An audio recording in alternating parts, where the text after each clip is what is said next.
眼前的男人背着100公斤的木板走在一座吊桥上，迎面过来的黄牛拦住了去路，他只能小心翼翼立起木板让出一条通道，没走几步又被游客挡住，男人只能费力地翘起木板尾部，让游客可以钻过去。他们是生活在珠峰脚下的一群高山搬运工，尼泊尔大山中的村民祖祖辈辈以此谋生。在众多搬运工中，有一个特殊的身影，13岁的索南和母亲一起正在机场等业务。卢卡拉机场每天有30多趟航班，为登珠峰的游客搬运行李变成了搬运工们的生财之道。游客们刚刚降落，母亲赶紧催促着会2句英语的索南上前揽客，一件行李收费2块5。眼看同行都揽到了生意，索南用蹩脚的英语追着游客询问，最终一个好心人交过了背上的行李。身为搬运工的索南却有着大大的梦想，他以后想成为一名企业家。索南一家住在卢卡拉最偏远的角落，母亲平时需要打理租来的菜地，收入用来支付每个月100块的房租。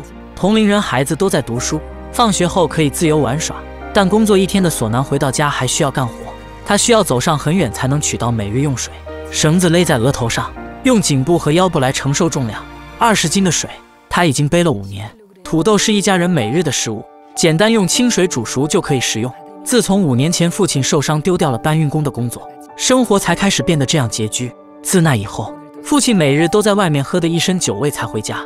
索南赶紧给父亲倒了一杯加黄油的酥油茶。母亲早年被前夫抛弃，和现任丈夫在一起后，近50岁时才有了索南。原本靠着父亲努力的搬运，日子会一天天好起来。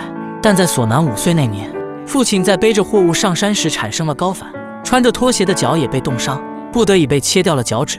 从此父亲便再也搬运不了货物，一家人的生计就落在了母亲和索南肩上。为了早日攒够上学的学费，他们开始接那些更远更重的货物搬运。这次的任务便是前往海拔3500米的镇上。这种长途任务，搬运工们一般结伴出发，路上可以相互有个照应。队长加雅给大家分配了货物，第一次出任务的索南分到了最轻的30公斤，患有关节炎的母亲分到了40公斤，而队长加雅则要搞定最难的货物，10块木板，加起来100公斤重。这样重的货物，光是背起来就不容易。加雅还需要保证货物不被磕碰到，否则将拿不到1分钱的运费。他用绳子仔细绑好木板，又用塑料袋盖好，这才背上木板出发。一同出发的还有加雅父亲和弟弟，2人分别背上了60和90公斤。从镇上的白塔祈祷后出发，他们需要在路上度过3天2夜，才能抵达海拔3500米高的村落。崎岖的山路上，普通人空手徒步都会觉得费劲，而他们还需要负重前行。30公斤对于13岁的孩子来说是难以承受之重。搬运工们背上的货物多种多样，都是销售给游客的贵重物资，便宜的物资则由罗马运上山。到了一座狭窄的吊桥，加雅需要等对面无人通行的时候抓紧过去，但走到一半，迎面过来一对黄牛，加雅好不容易让了过去，对面又出现一群游客。游客们并不会考虑他背上的货物有多重，他们不想再退回去。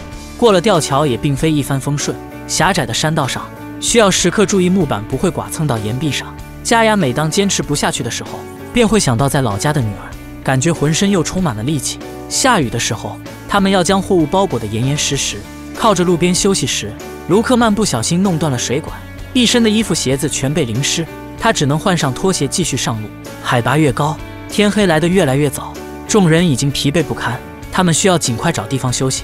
索南和母亲也抵达了休息点，母亲放下面子，向屋主人求来了屋檐下的一块空地休息。第2天凌晨，搬运队又马不停蹄地赶路。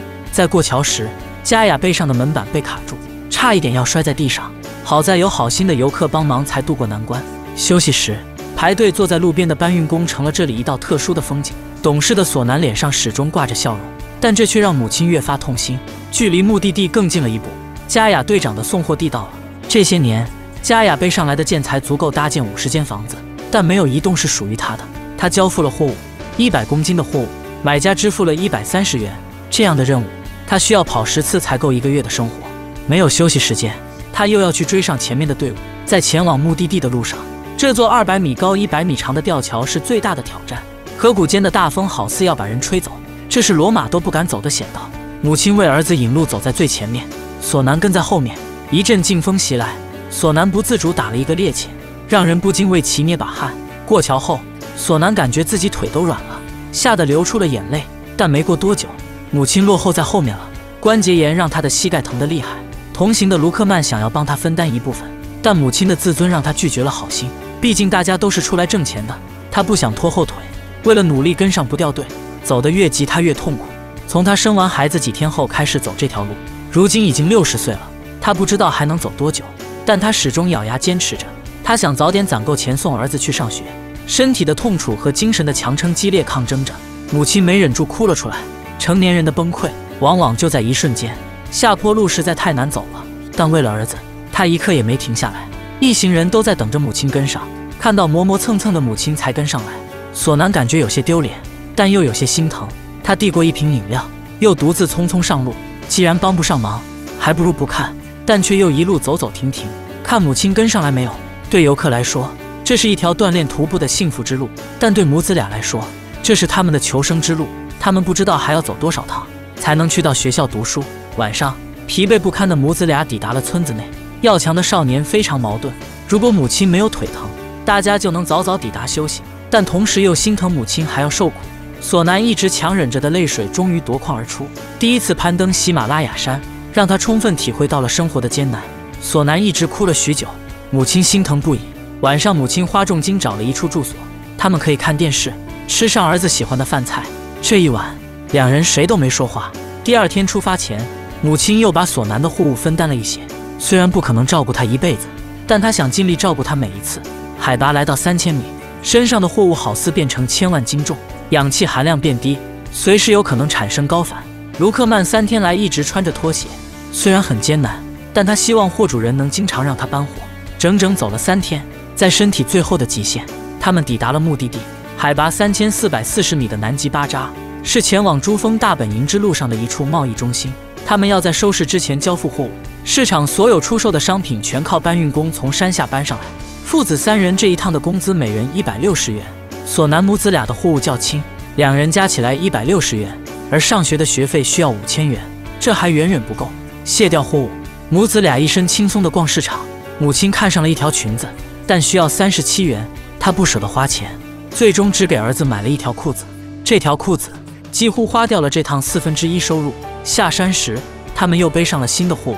下山的路相对轻松，这里有水源可以供他们洗漱，在这里他们可以短暂洗去烦恼和负担。路过一处寺院，他们被外面的首饰摊吸引。索南看上了一条项链，项链对他们这种家庭来说是奢侈品，但儿子喜欢便值得。母亲花了30元买下这条项链，终归是少年心性，有了新玩具，索南很开心。母子俩再次背上货物，母亲又落后了，他边走边哭，他的膝盖太痛了。母亲的落后让索南有些难受，原本安慰的话到嘴边却变成了责怪。是啊，我们何尝不是这样，用着最扎心的话，伤害着最亲近的人。阳光灿烂的日子里，索南拿出珍藏的书本，他想努力工作，能够攒够钱去读书，给家人更好的生活，这是少年简单的梦想。